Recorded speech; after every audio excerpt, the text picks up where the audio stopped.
মধ্যপ্রাচ্যের আকাশে যেন আবারও যুদ্ধের কালো মেঘ, আর সেই উত্তেজনার মাঝেই যুক্তরাষ্ট্রের গোপন গোয়েন্দা রিপোর্ট ঘিরে শুরু হয়েছে নতুন চাঞ্চল্য। যে ইরানকে প্রায় ধ্বংস বলে ঘোষণা করেছিলেন ডোনাল্ড ট্রাম্প, সেই ইরানি নাকি এখন আবার মাথা তুলে দাঁড়াচ্ছে আরও ভয়ঙ্কর, আরও প্রস্তুত অবস্থায়।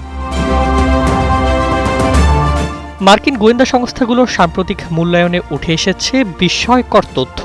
ঈদ আসবে, সাথে ক্যাশব্যাকও আসবে। নিজের বা প্রিয়জনের জন্য কেনাকাটায় এবারও নগদ পেমেন্টে পাচ্ছেন দারুণ ক্যাশব্যাক। তাই যাই কিনুন, পেমেন্ট করুন নগদে।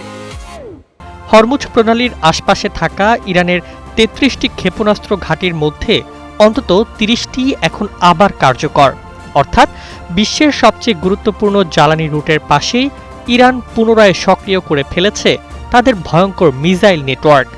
বিশ্লেষকদের ভাষায় এটি শুধু সামরিক পুনরুদ্ধার নয়, এ যেন ধ্বংসস্তূপ থেকে ফিনিক্স পাখির মতো ফিরে আসা। গোপন প্রতিবেদনে বলা হয়েছে, ইরানের মোবাইল ক্ষেপণাস্ত্র লঞ্চারের প্রায় ৭০% এখনও অক্ষত রয়েছে।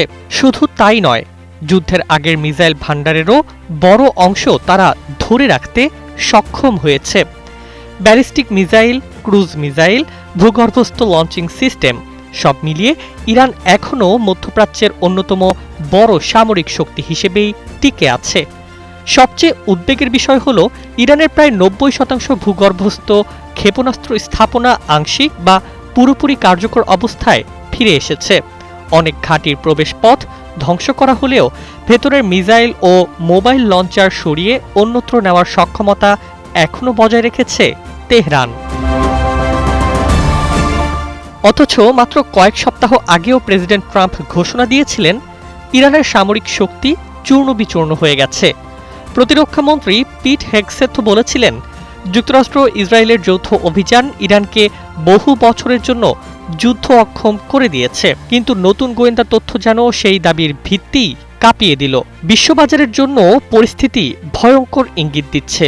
হরমুজ প্রণালী দিয়ে প্রতিদিন বিশ্বের প্রায় ২০% তেল পরিবাহিত হয়। সেখানে ইরানের মিসাইল সক্ষমতা সক্রিয় থাকায় যে কোনো মুহূর্তে নতুন সংঘাত বৈশ্বিক জ্বালানি বাজারে বিস্ফোরণ ঘটাতে পারে। ওয়াশিংটনের কূটনৈতিক অন্দরমহলে এখন বড় প্রশ্ন, ইরানকে কি আসলেই দুর্বল করা গেছে, নাকি তারা আরও ভয়ঙ্কর প্রত্যাবর্তনের প্রস্তুতি নিচ্ছে? বিশ্লেষকদের আশঙ্কা, যুদ্ধবিরতি ভেঙে গেলে এবার সংঘাত শুধু মধ্যপ্রাচ্যে সীমাবদ্ধ থাকবে না, এর ধাক্কা কাঁপিয়ে দিতে পারে পুরো বিশ্ব অর্থনীতি ও আন্তর্জাতিক নিরাপত্তা ব্যবস্থাকে। News desk, ২১ television.